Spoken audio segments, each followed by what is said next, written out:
प्यारे बच्चों, आज हमें लाइव आना था कुछ टॉपिक के लिए। एग्जाम आपका पास में है तो चाह रहे थे ज़्यादा से ज़्यादा चीज़ें हो जाएं, और कुछ टेक्निकल इशू होने की वजह से ऐसा नहीं हो पाया। अब एग्ज़ाम बहुत नज़दीक है आपके। एक तो इसमें पढ़ने का महत्व है, रिवीजन का महत्व है, एक इसमें स्ट्रेस नहीं होनी चाहिए।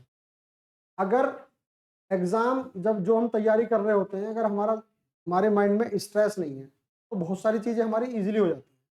तो सबसे बड़ी बात यह जो स्ट्रेस होनी नहीं चाहिए। अब स्ट्रेस है क्यों? कोई वजन तो हमारे ऊपर है नहीं, लेकिन फिर भी एक ये कि हमारा एग्जाम होने वाला है। कई बार आपके दिमाग में आएगी 50 लाख बच्चे इसमें पार्टिसिपेट कर रहे हैं।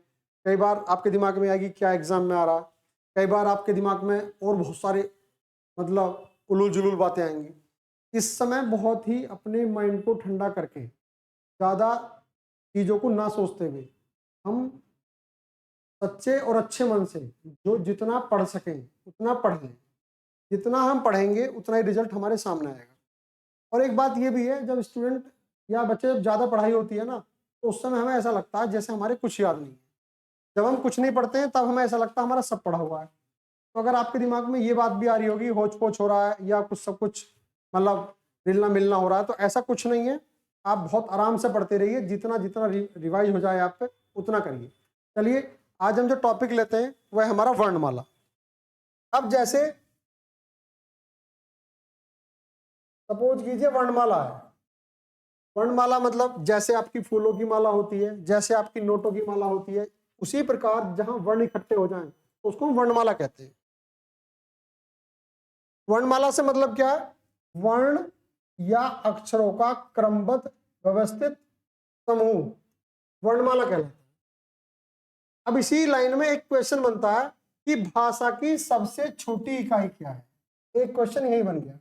तो भाषा की सबसे छोटी इकाई क्या है? वर्ण।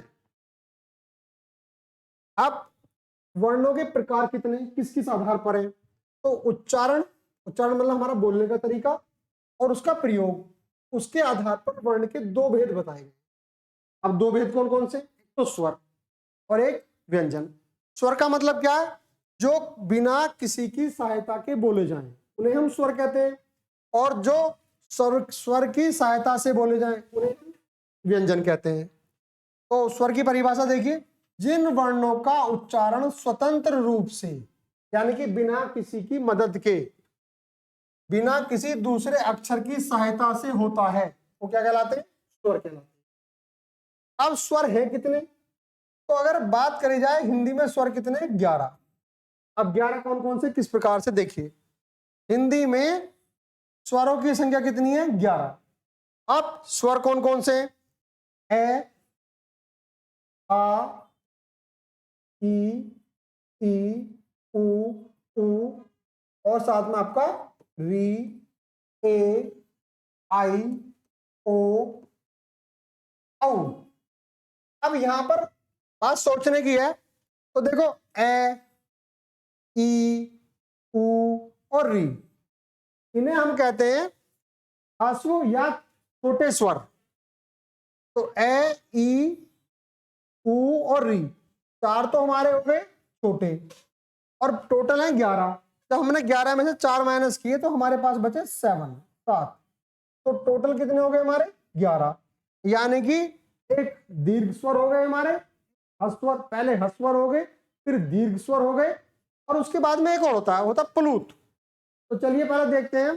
तो हिंदी में स्वरों की संख्या कितनी है? 11। और ये सबके याद होने ही चाहिए। जैसे प्राइमरी स्कूल में पढ़ते थे तो वहां पर स्वर व्यंजन हिंदी के पहाड़े बहुत अच्छी तरह रटाए जाते थे। तो इसमें कोई डाउट नहीं होना चाहिए, इसमें कोई दिमाग लगाने की जरूरत नहीं है, ये हमें याद ही होने चाहिए।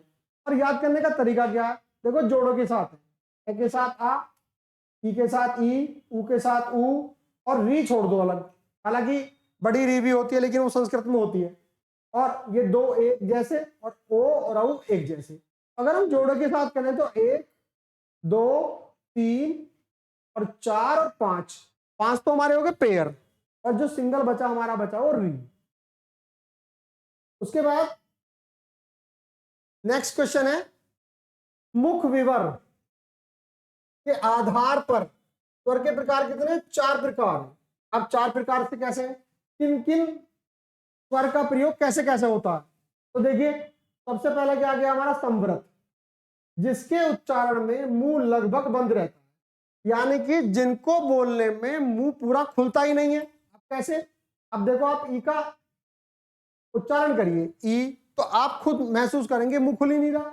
ई इसमें भी नहीं खुल रहा, ऊ इसमें भी नहीं खुल रहा, औ इसमें भी नहीं खुल रहा। तो जिसमें मुंह बंद रहे, मुंह ना खुले, वो हमारे संवृत स्वर कहलाएंगे।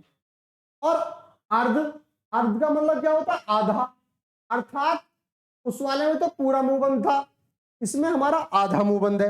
ये कौन कौन से आ रहे हैं हमारे? ए और ओ। तो देखो, आधा मुंह बंद का मतलब है आधा खुला।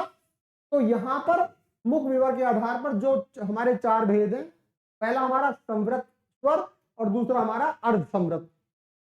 अब देखो, दो चीज हो गई, एक तो संवृत और एक हो गया विवृत। अब विवृत और संवृत में अंतर समझ लो, क्योंकि अर्ध संवृत और विवृत तो एक ही बात है, समझ में आ जाएगा। पहले वाले में क्या था? जो मुंह है वो लगभग बंद है।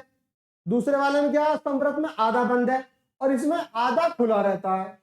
आप सोच रहे होगे आधा बंद का मतलब आधा खुला होना है। अब देखिए कितनी टेक्निकल बात कही है। अब हिंदी कितनी टेक्निकल भाषा है या कितनी साइंटिफिक भाषा है, इसमें एक बात याद रखना। सपोज कीजिए ये ए है,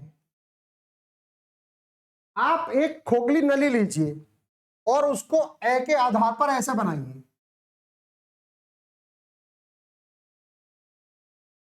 यानी कि एक पाइप नुमा। जब आप पाइप नुमा बनाएंगे और इसमें आप फूंक मारिए, जैसे वो होती है ना बांसुरी होती है, बांसुरी बजाते हैं या फूंकनी होती है जिसमें फूंक मारते हैं, तो आप अगर इसमें फूंक मारेंगे खोखली बना के, तो इसमें ए का साउंड अपने आप आएगा। इसीलिए हिंदी को टेक्निकल भाषा कहा गया है। ये बात तो हो गई क्या? आप इस एक्सपेरिमेंट को करके देख सकते हैं, क्योंकि जब हिंदी बनी थी, हिंदी संस्कृत से बनी है और कोई भी भाषा उसे बनने में हजारों साल लगते हैं।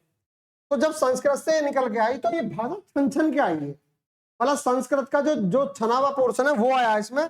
तो ये तो फूंक की आवाज आएगी। अब आप सोच रहे हो ऐसे की आवाज आएगी। अगर सेम केस आप ये बनाएंगे, इसकी भी कोई लोहे का पाइप ऐसा बनाएंगे, इसकी भी साउंड इसी प्रकार से ई की साउंड निकलेगी। ये तो बात हो गई एक्सपेरिमेंट की। तो हिंदी के लिए कहा गया हिंदी भाषा साइंटिफिक है। साइंटिफिक का मतलब क्या है? कि जिसको साइंस के एक्सपेरिमेंट के आधार पर तय किया गया है। तो यहां आप देख सकते हैं ऐसा करके। दूसरा तरीका एक और भी है। अब जैसे मैं ए बोलता हूं, तो जब मैं ए बोलूंगा तो मेरे जो होठों की शेप है उसमें ए झलकेगा।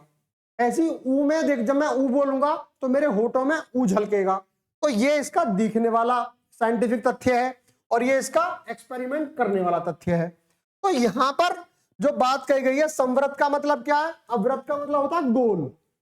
अब गोल का मतलब देखो ऐसे, और मुंह भी लगभग गोल होगा आपका। और दूसरी चीज क्या है? अर्ध संवृत। अर्ध संवृत का मतलब है आधा, यानी कि उस प्रकार से। तो संवृत का मतलब क्या है? इसमें क्या है? लगभग पूरा मुंह बंद रहता है। अगर मैं ई बोलूंगा तो ई में मुंह खुलने का ही नहीं है। सेम केस अगर मैं अर्ध संवृत में अगर मैं ए बोलूंगा तो इसमें हमारा आधा मुंह खुलेगा, आधा मुंह बंद रहेगा मतलब। अब अर्ध विवृत पे आ जाइए। विवृत और संवृत में कुछ ज्यादा बड़ा अंतर नहीं है, बहुत महीन सा अंतर है। इसमें आधा बंद की बात करी गई, इसमें आधा खुले की बात करी गई है। तो इसमें क्या कहा गया? जिसके उच्चारण में मुंह आधा खुला रहता है उसे हम अर्ध विवृत, और जिसमें हमारा मुंह पूरा खुला रहता है वो हमारा पूरा विवृत, यानी कि पूरा व्रत भी हो रहा है। तो इसका मतलब क्या है? अर्ध विवृत का मतलब हुआ, अब देखो जैसे ए, आई और औ, ये जो तीन है हमारे, इसमें अर्ध संवृत में से उच्चारण करेंगे तो जो बात इसमें लिखी है वो बात प्रूव हो जाएगी। अब विवृत की वही वाली बात होगी पूरी इसमें भी है। तो ये पॉइंट है हमारे कौन से? मुख विवर के आधार पर चार भेद। कौन कौन से चार भेद बताए थे हमने? नंबर 1 संवृत, नंबर 2 अर्ध संवृत, नंबर 3 विवृत और नंबर 4 अर्ध विवृत। नेक्स्ट क्वेश्चन अब आया उत्पत्ति के आधार पर। अब देखो जी, वहां तो उच्चारण के आधार पर थे, यहां उत्पत्ति। उत्पत्ति मतलब जहां से बने। इनके दो भेद बताएं। नंबर 1 मूल स्वर। अब नाम से ही क्लियर है, मूल। मूल का मतलब जो उसकी जड़ हो, मूल जड़ को कहते हैं। जड़ का मतलब जहां से पेड़ या पौधा बनता है ना, ऐसी जहां से ये हमारा अक्षर बना है। तो जिन स्वरों का निर्माण एक खंड के योग से बनता है अब भाई एक खंड का क्या मतलब है, यानी कि ए को एक खंड माना गया, ई को एक खंड माना गया, उ को एक खंड माना गया और री को एक खंड माना गया। तो जो मूल स्वर बताए गए जिनसे हमारे और अक्षरों का निर्माण हुआ है, यानी कि और वर्णों का निर्माण हुआ है। अब निर्माण कैसे हुआ देखो, ये हमारे मूल हैं, मूल का मतलब जो शुरू में थे, आरंभ में थे। अब अगर मैं बात करता हूं कि भाई ये तो मूल हो गए, दूसरा क्या दिया है इसमें, संधि। संधि का मतलब है जो दो चीजों को मिलकर होती है। अब आप सोचेंगे दो चीजों को मिलकर कैसे हो रही है, तो संधि का मतलब है जिन स्वरों का निर्माण दो खंडों के योग से होता है। एक तो खंड ये हो गया ए और एक खंड ये हो गया ए, तो देखो दो खंड हो गए, इनको मिलाकर बनेगा आ। एक तरीके से ए जो है आ का पिताजी हुआ, यानी कि आ जो है उसका निर्माण ऐसे हुआ। लेकिन यहां इस बात को समझने के लिए आपको दो चीज समझनी पड़ेगी, एक तो सजाती है, और जो जाति होती है ना वो हम में ही नहीं होती, हम मनुष्य में, वो जानवरों में भी होती है, वो पक्षियों में भी होती है, और वो यहाँ पर इन वर्णों में भी जाती है। जाति कैसे देखो, क्या जाति का मतलब है सेम कास्ट, और विजाति का मतलब क्या है डिफरेंट कास्ट, यानी कि सजातीय स्वर और विजातीय स्वर। तो सजातीय स्वर तो देखो ये है एक जैसे दोनों, इनसे ही नेक्स्ट का निर्माण हो गया। अगर मैं कहूंगा कि विजातीय स्वर कौन से, तो यहां जाओ, जो स्वर भिन्न जाति के योग से निर्मित होता है। अब देखो ये, तो ये कैसे बनेगा, इसे ले लो ए के साथ ई। अब देखो ये अलग जाति का और ये अलग जाति का, इससे निर्माण हुआ किसका, ए का। इस बात को अच्छी तरह समझ लेना कि जो मूल है वो तो चार हैं, और जो सजातीय हैं वो सेम से बनते हैं, और जो विजातीय हैं, विजातीय से नंबर एक विजातीय, नंबर दो विजातीय, और इन दोनों विजातियों ने तीसरा विजातीय तैयार कर दिया। तो ठीक उसी प्रकार हमारे कितने प्रकार के हो गए ये दो भेद, नंबर एक मूल स्वर, नंबर दो संधि स्वर। अब संधि स्वर को दो बात बताया, सजातीय अभी समझाया। अब देखो जो स्वर समान जाति के योग से निर्मित होता है उन्हें मूल दीर्घ कहते हैं। अब आ गया देखो दीर्घ।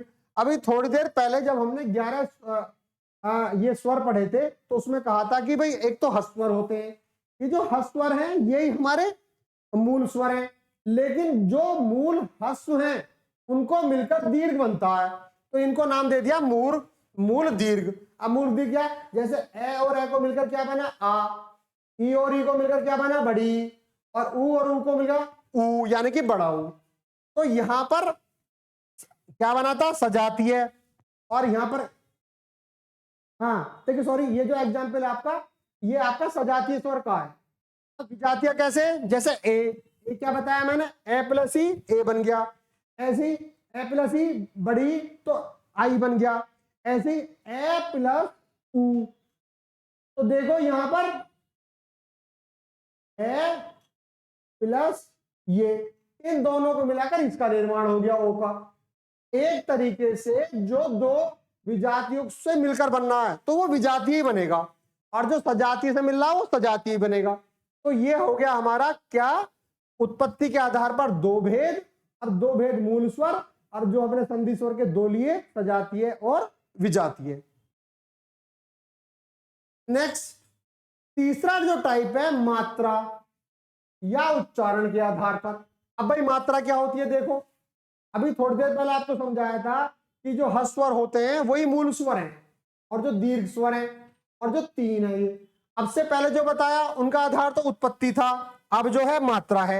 हस्वर का मतलब है एक मात्रा का समय, दीर्घ स्वर का मतलब है दो मात्रा का समय, और प्लूत का मतलब है दो से अधिक मात्रा का समय।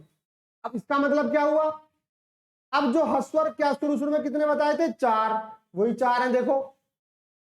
जिन स्वरों के उच्चारण में कम समय लगता है, कम का मतलब एक मात्रा का, जो दीर्घ स्वर है वो कितने, सात। ऐसे स्वर जिनके उच्चारण में हस्व से ज्यादा समय लगता है। अब हस्व से ज्यादा का समय कितना मिलता है, जैसे ए है एक मात्रा का समय, लेकिन यू आ है यू दीर्घ है, तो देखो ए जल्दी बोला जाएगा, आ थोड़ा खींच के बोला जाएगा, तो इसके मुकाबले इसमें ज्यादा समय लगा, तो ये एक मात्रा का समय, ये दो मात्रा का समय। अब जो आया हमारा तीसरा प्रकार इसका प्लूत। देखो भाई ऐसे स्वर जिनके उच्चारण में ह्रस्व और दीर्घ से ज्यादा समय लगता है। यानी कि इसका मतलब क्या हुआ, एक मात्रा का समय, दो मात्रा का समय और ज्यादा मात्रा का समय। तो यहां पर एक शब्द लिखा गया ओम। अब देखो ये जो ओम लिखा है और ये जो आपको निशान बन रहा है, कई जगह तो ये निशान हिंदी के 3 जैसा बनता है और कई जगह ये निशान आपका ऐसे बनता है और कई जगह ये निशान आपका ऐसे लगता है। अब देखो आप जब ओम का उच्चारण करोगे तो नाभि से आवाज आएगी। अब नाभि से यहां से लेके जब ऊपर तक आवाज आएगी ओम, तो ये आवाज खिंच गई।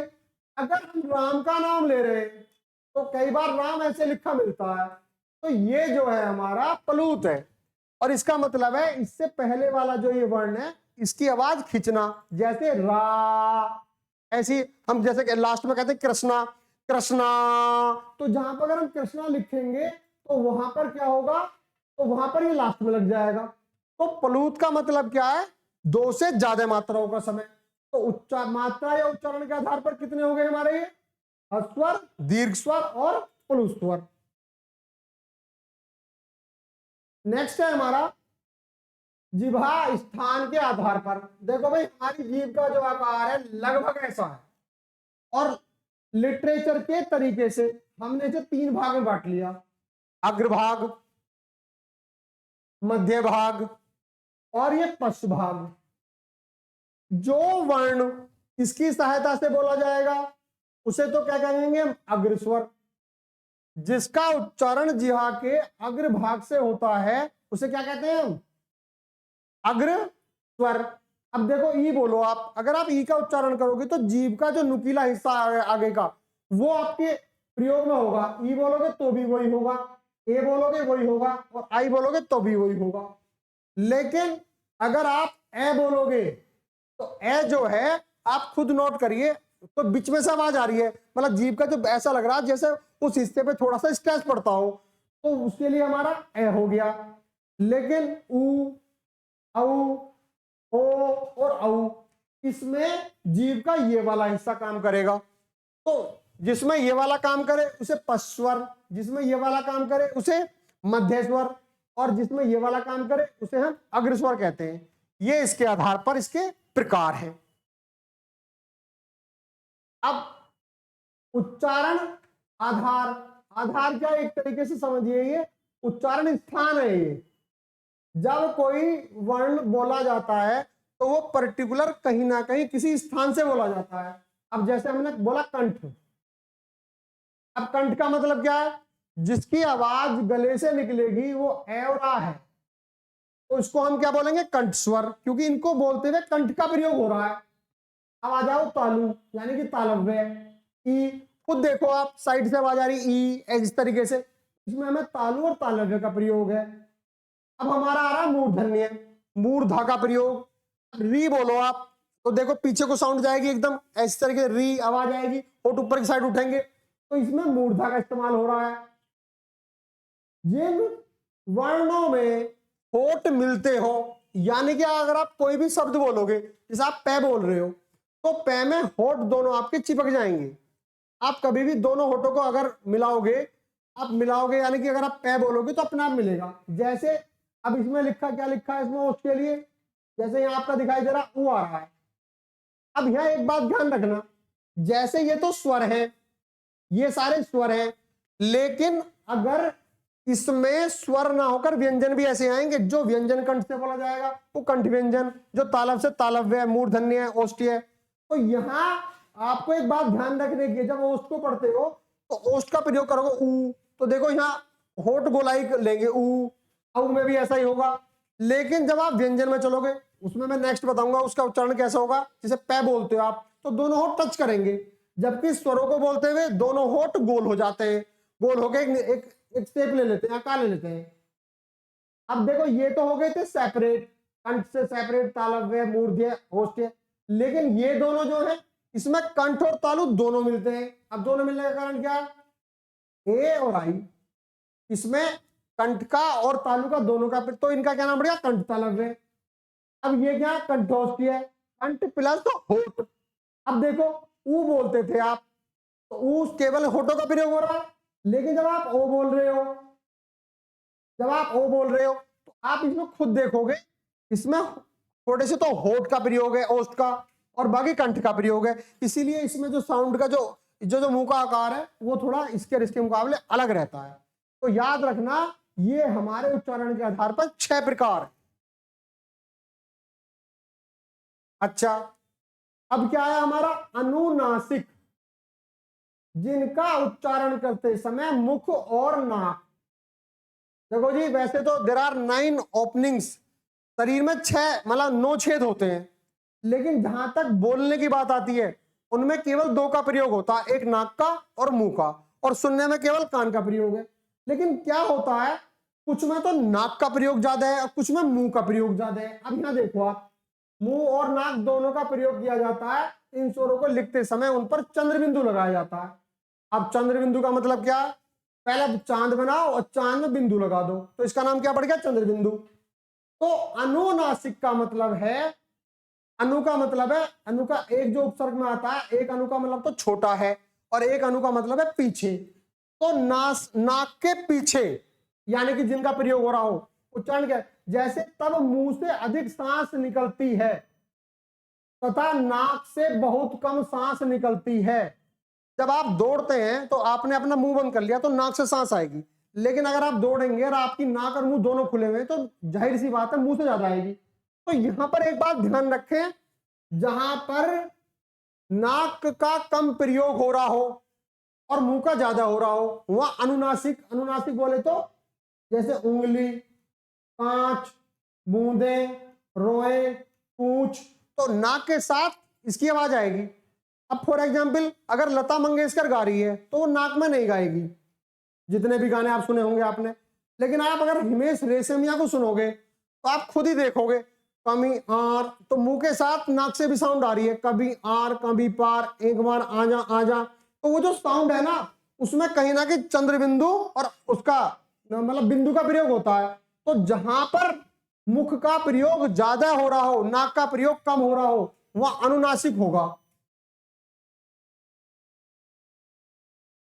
अब दूसरा क्या है, अनुस्वार। देखो भाई, जैसे अनुनासिक क्या था, चंद्र बिंदु, और अनुस्वार क्या है, ये है एक तरीके से क्या, ये अनुस्वार का मतलब है केवल बिंदु लगानी है आपको। अब बिंदु कैसे, अनुस्वार शब्दों में वर्ण के ऊपर बिंदु का प्रयोग किया जाता है। जैसे देखो संकल्प, देखो यहां पर क्या हो रहा है, अनु प्लस स्वर, यानी कि स्वर के पीछे अनु, अनु का मतलब क्या है, पीछे, जिसका अर्थ होता है स्वर के बाद या पीछे की बात है। तो यहां एक बात ध्यान रखना, उच्चारण नाक से होता है, यानी कि बिंदु लगी होती है तो तुरंत उच्चारण कहां से पहुंच जाएगा, नाक से। जैसे संकल्प, आवाज साउंड नाक से आएगी। संक्रमण, गुंजापन, सॉरी गुंजायमान, अंकित, अंतरंग, मेजनी, आशंका, तो यहां दोनों का अंतर समझ लीजिए, चंद्र बिंदु और बिंदु। तो जहां पर मुख का प्रयोग ज्यादा हो वहां पर क्या है, वहां पर तो है आपका चंद्र बिंदु, चंद्र बिंदु वाले तो अनुनासिक, और जहां पर किसका प्रयोग ज्यादा हो यानी कि नाक से उच्चारण हो रहा हो उसका है अनुनासिक। अब आ जाइए हमारा दूसरा, ये सारा जो कहानी थी, किस्सा था, पूरा स्वर का था। अब चलेगा व्यंजन। देखो भाई, जो स्वर होते हैं वो तो स्वतंत्र होते हैं, अपनी साउंड बोलते हैं, लेकिन जो व्यंजन है ना, इनकी जो साउंड है, इनकी साउंड कहीं ना कहीं स्वर से मिली हुई है। जैसे हिंदी में आप, अंग्रेजी में आपने सुना होगा, एक कॉन्सोनेंट होता है, एक वोवल होता है। तो जो कॉन्सोनेंट होता है उसमें वो बिना वोवल की सहायता से नहीं बोला जाता। अच्छा, अंग्रेजी में तो केवल 5 है, इसमें तो 11 है, तो इसमें ये ज्यादा टेक्निकल है। तो ज्यादा टेक्निकल मतलब जिसका उच्चारण स्वरों की सहायता से होता हो। अब इनकी संख्या कितनी है, 30। पहले तो इसको काउंट करना सीख लो। देखो भाई, कचट तप, टे चे टे ते पे, सिंपल सी बात है, ये हर वर्ग का पहला वर्ण है। कै वर्ग, कै, खे, गे और घे, और साथ में क्या हो गया, ये अंग है। तो यहां इस बात को अच्छी तरह समझ लो। तो जब इसमें भी 5, इसमें भी 5, इसमें भी 5, 5 5, तो 5 5 गुना 5 क्या हो गया, यानी कि 5 5 हो गई है, ये हो गए हमारे 25। तो 25 तो हमारे क्या हो गए, स्पर्श व्यंजन। यानी कि इसमें जो हमारे अंग हैं उनमें उन सबका स्पर्श होता है, यानी कि टच होता है, तो उनका नाम क्या दिया गया? स्पर्श व्यंजन। कैसे लेके पै वर्ग तक, यानी कि कावर्ग, चावर्ग, टावर्ग, तावर्ग और पावर्ग। 25 तो ये हो गए, यहाँ इन्हें अलग लिख लो 25। और ये हमारे क्या हो गए? अंतस्थ है। अंतस्थ, अंत मतलब अंदर का, स्थ मतलब स्थान, जो अंदर का स्थान, यानी कि ये रह गए जिनको, जिनकी आवाज अंदर से ही आए, मुंह कम खुले। आप खुद बोल के देखोगे ये रह लेवे, तो इसमें आपको साउंड आने की नहीं है। तो देखो भाई 25 और 4 कितने हो गए? 29। अब आ जाओ ऊष्म। देखो भाई फिर बात हुई, हिंदी बड़ी साइंटिफिक भाषा है। जब संघर्ष होता है तो हथेली रगड़ोगे तो हथेली गर्म हो जाएंगी, तो ठीक उसी प्रकार ये संघर्षी व्यंजन है, इन्हें ऊष्म इसलिए कहा गया है। अगर आप इन चारों को शय, जिसे सांप की फुंकार होती है ना ऐसे करके, और षटकोण वाला से, सरदार वाला से और हलकारा वाला है, इनमें क्या है, इनको सबको उच्चारण करोगे तो मुंह से अपने आप गर्म हवा निकलेगी, चाहे आप बोल के देख लो। इसीलिए इनका नाम क्या गर्म रख दिया गया। और गर्म को क्या कहते हैं हिंदी में? ऊष्मा। लो जी 4 ये हो गए, तो ये इनकी संख्या कितनी हो गई? 29 और ये होगी हमारी 33। अब आ जाओ ये वाला कंठ ध्वनियां। अब फिर वही वाली बात, जो कैसे बोला जाएगा, और कै कै कै वर्ग कै कै खे गे गे अंग है, और उसके साथ में है और जोड़ दो। ये तो इनकी साउंड कहां से आएगी? कंठ से, जैसे अभी स्वर में बताया था, जैसे उसमें उसकी साउंड आ रही थी है कि। अब तालव्य में च वर्ग पूरा हो गया, च में 5 हो गए, और साथ में ये और से हो गया। एक तो हो गया क्या हमारा ये तो हमारा हो गया अंतस्थ है, और ये हमारा क्या हो गया? ऊष्म। च वाला शंकर वाला से और यरगार वाला ये। उसके बाद क्या हमारा मूर्धन्य है, इसमें हमारा ट वर्ग पूरा, यानी कि ट के 5 और 2 ये। मतलब कहने का ये है 5 और 1 6, 6 तो ये हो गए, और 5 और 2 7 ये हो गए, और ट 7 ये हो गए। दंत्य, दंत्य मतलब जिनका दांतों का तय बोलोगे, तो तय जब बोलोगे तो दांतों जो जीव दांतों के बीच में आएगी। तय, टे, ठे, डे, हल्का सा तय, थे, और साथ में ल और स भी हो गए, यानी कि 5 और 2 7, 7 ही ये हो गए। ओस्त्य, पै पूरा वर्ग, देखो पै, फै, बै, भै, मैं, यानी कि सब में हो टच कर रहे हैं आपस में, तो ये क्या हो गया हमारा? पै वर्ग। और पै वर्ग के साथ क्या आ गया? वह। अब आता नासिक्य। नासिक्य मतलब नाक की सहायता से। अब देखो भाई ये 5 होते हैं, इनको बोलते हैं पंचमाक्षर। पंचमाक्षर मतलब हर वर्ग का 5वां अक्षर। अंगे, इये, अणे, ने और में, नाक से साउंड आएगी, तो ये हमारे उच्चारण स्थान है। तो जब आप बोलोगे इन्हें तो आपके बोलने के हिसाब से आपको पता लग जाएगा ये साउंड कहां से आ रही है। अच्छा, ये तो हो गया सिंपल वर्गीकरण, लेकिन कई बार क्या एग्जाम में ये पूछ लिया था अभी अल्पप्राण क्या है। तो देखो अल्पप्राण और महाप्राण ये दो प्रकार हैं, तो इनका समझ लेना। प्राण का मतलब हवा, कहते हैं अल्पप्राण। प्राण का मतलब सांसें, तो प्राण का अल्प का मतलब थोड़ा, जहां छोटी सांस हो, जहां थोड़ी हवा हो, तो वहां पर क्या होता है? वह हमारा अल्पप्राण होता है। अब इसका फॉर्मूला क्या है? किसी वर्ग का पहला, तीसरा और 5वां। अब कैसे देखो, मतलब ये कै, खे, गे, घे और ये अंग है। पहला, तीसरा और हमारा 5वां, 1 3 5। रूल याद रख लो 135, यानी कि 135, रूल नंबर 135।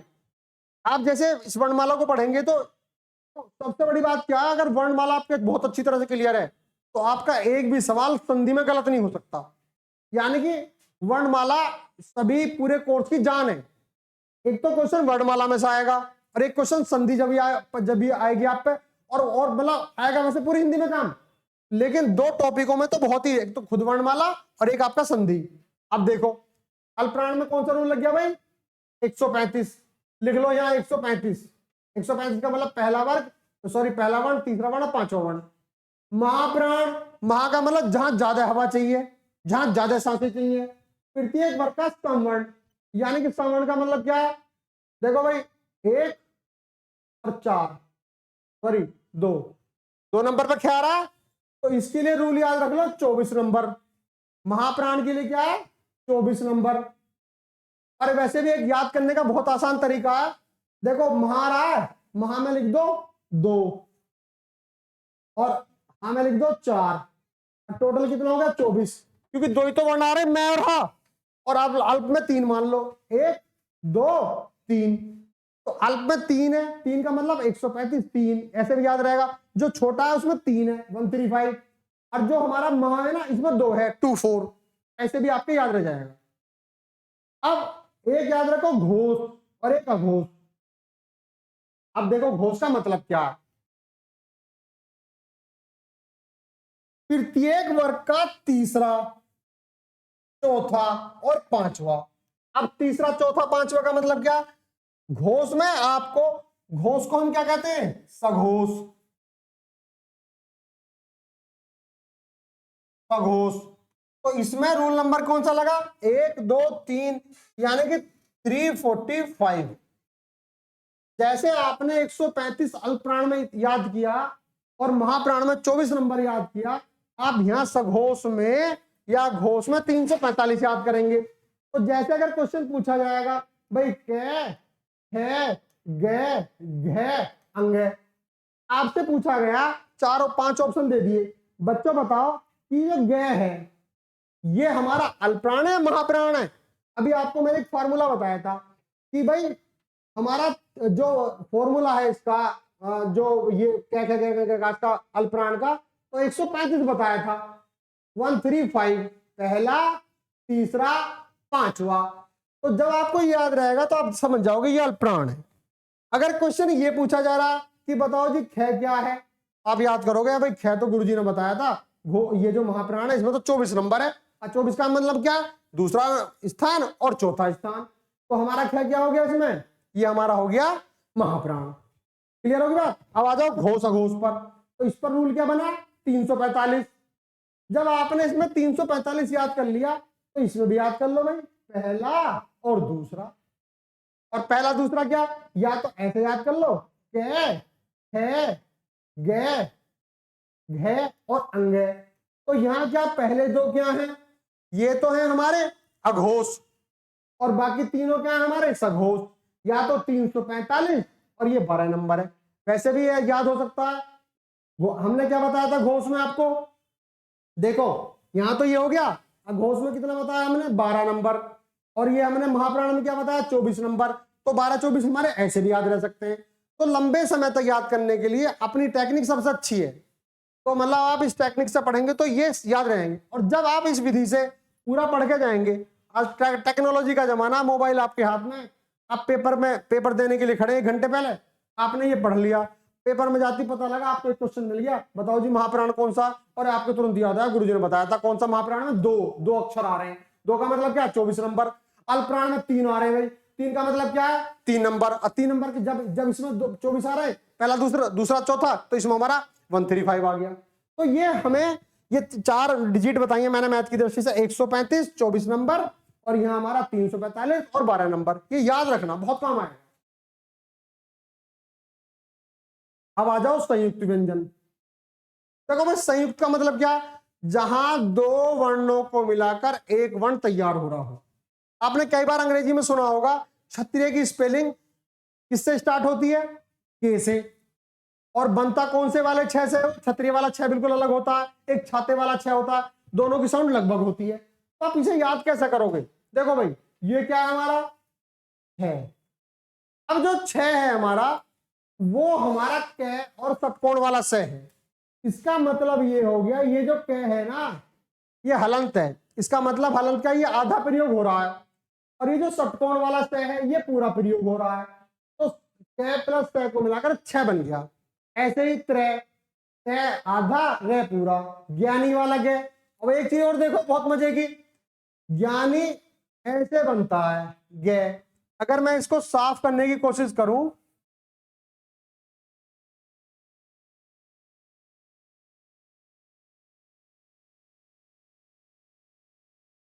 देखो गे और जो हमारा दूसरा था ज्ञानी,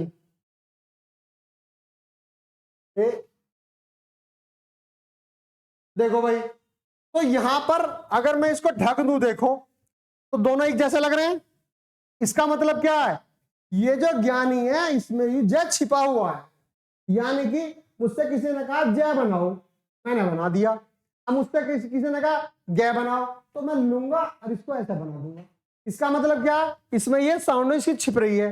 तो जय आधा इसका और ये आधा लिखा है ना, ये तो ये आधा ऐसा मान लीजिए इसका आधा है, और ई है जो हमारे क्या है, जो हमारे पंचमाक्षर है। तो जय प्लस ई है, दोनों को मिलकर क्या बन गया, ये बन गया। अब आ जाओ यहाँ, त्रय, त्रय मतलब कौन सा, श्रीमान वाला, श्रीमती वाला। तो ये क्या है हमारा तय, और सयादा और रयादा। तो ये याद रखना। तो जो हमारे हम जब काउंट करेंगे 25 तो हमारे कौन से हो गए, स्पर्श, 4 हमारे हो गए अंतस्थ, 4 हमारे हो गए ऊष्म, 4 हमारे हो गए ये, और 11 हमारे हो गए स्वर। आप जोड़ते चले जाओ तो पूरे आपको उतने ही बैठ जाएंगे। अच्छा अब आ जाओ यहां उत्क्षिप्त। देखो जब आप बोलोगे उत्क्षिप्त और जब आप बोलोगे डे, तो जब आप उत्क्षिप्त बोलोगे और जब डे बोलोगे तो डे में ये थोड़ी सी साउंड ऊपर जाएगी, जो जीभ जो है हमारी, और उत्क्षिप्त बोलने में भी जाएगी, इसीलिए इसका नाम उत्क्षिप्त रखा गया है। ऐसे आप जब डे बोलोगे तो भी जीभ हमारी ऊपर जाएगी और ये शब्द बोलने में भी जाएगी। तो दो हमारे क्या हो गए, उत्क्षिप्त, और उत्क्षिप्त को ही हम द्विगुण बोलते हैं क्योंकि इसमें 2 गुण मिल गए। अब आ जाओ आगत। देखो भाई आगत का मतलब है आया हुआ। अब देखो आया कहां से है, ये आया है कहीं ना कहीं से तो आया ही है। तो हमारे यहाँ क्या था, हमारे यहाँ ये था, अभी बताया था। जब यहां पर फारसी लोग आए, क्योंकि जो हमारी उर्दू है ना वो हिंदी की और फारसी की मिक्सर है, जो उर्दू है हिंदी और फारसी। तो ये जो हमारा ये जो बिंदु दिखाई दे रहा है, ये बिंदु नहीं है, नुक्ता है। तो जो ये नुक्ता जहां लग जाता है तो ये अपने आप ही अलग साउंड देता है। जय बोला जवान, और जो अगर हमने बोला झनकार झन, तो जय में हमारी झंझना जाएगी जो हमारी साउंड है, तो ये लग गया और फै लग गया। तो इसकी वजह से इनको क्या कहा गया, आगत कहा गया। तो ये बात समझने की है, बहुत मजेदार बात है वैसे। अब आ जाओ ये लुंठित, इसका नाम क्या, लुंठित। लुंठित का मतलब है लुढ़कना, और दूसरा मतलब क्या, प्रकंपी। प्रकंपी का मतलब जिससे कुछ थोड़ा कंपन सा पैदा होता हो। रे, तो रे में रे हमारा लुढ़क सा जाता है, जीभ हमारी, जीभ का जो नोकीला भाग है वो लुढ़कता है, एकदम गोल होता है, तो उसको क्या कहा गया, लुंठित। पार्श्विक साइडों से जब ले, तो जब हमारा ये पार्श्विक जो दोनों का हिस्सा हवा पार आती है, निकलती खुलता है, तो उसे हम पार्श्विक बोलते हैं, वो हमारा क्या है, ले। अब देखो इसमें क्या कहा गया, अर्ध स्वर व्यंजन। भाई अर्ध स्वर का मतलब क्या है, आधे तो स्वर और आधे व्यंजन। तो जो हमारा यह है, तो यह हमारा एक तरीके से अंतस्थ है। अंतस्थ मतलब अब खुद ही देख लो आप, इसका आकार देखो और इसका आकार देखो। अगर मैं इसको यहां से ऐसे मिला दूं तो दोनों एक जैसे हो गए। तो यहां हमने क्या कर रखा है, यह, खुद ही देखो आप, तो यह में एक ही साउंड अपने आप आ रही है। तो ये आधा तो क्या हो गया, ये वाला, आधा हो गया ये वाला, इसलिए इसको ये कहा गया। अच्छा वह जो होता है ये आधा स्वर भी होता है और ये वकारस से भी होता है।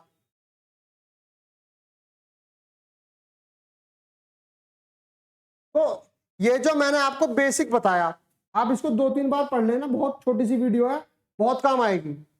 और इसके बाद हम दूसरी वाली वीडियो आपको जितना भी एग्जाम से पहले ज्यादा बेहतर से बेहतर हो जाएगा उतना हम करने की कोशिश करेंगे। धन्यवाद।